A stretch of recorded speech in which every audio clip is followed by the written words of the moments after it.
Manchester two Sylhet যে বাংলাদেশ বিমানের flight, এটা সম্প্রতি বন্ধ করে দেওয়া হচ্ছে যে বিষয়টা, সেটা তীব্র প্রতিবাদ জানাচ্ছি। কারণ আমরা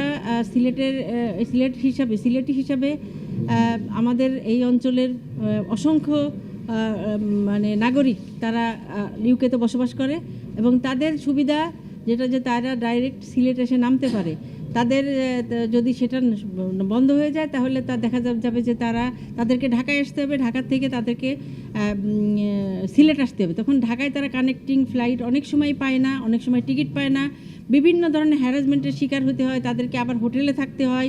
যে এটা বন্ধ করলে বাংলাদেশ বিমান কতটুকু লাভবান হবে সেটা আমাদেরকে জানা উচিত। শুধু সিলেটের প্রশ্ন আসলে মাঝে মধ্যে ওনারা যে বিমান ম্যানচেস্টার, বিমান নিউ ইয়র্ক, খালি শুধু সিলেটের ক্ষেত্রে আসলে এইগুলা বন্ধ করার একটা আমি মনে করি সিলেট বিদ্বেষী মনোভাব এবং এটা একটা আমাদের সঙ্গে একটা বৈষম্য। এই ফ্লাইটটা অত্যন্ত জরুরি। যদি এই ফ্লাইটটাকে আমরা 10 ঘন্টায় সিলেট এসে পৌঁছতে পারবো এবং আমাদের বৃদ্ধ চাচা বাবারা এবং নেক্সট জেনারেশন যারা আছে তারা সিলেটের প্রতি, দেশের প্রতি আকৃষ্ট হবে এবং দেশ লাভবান হবে রেমিটেন্সের মাধ্যমে।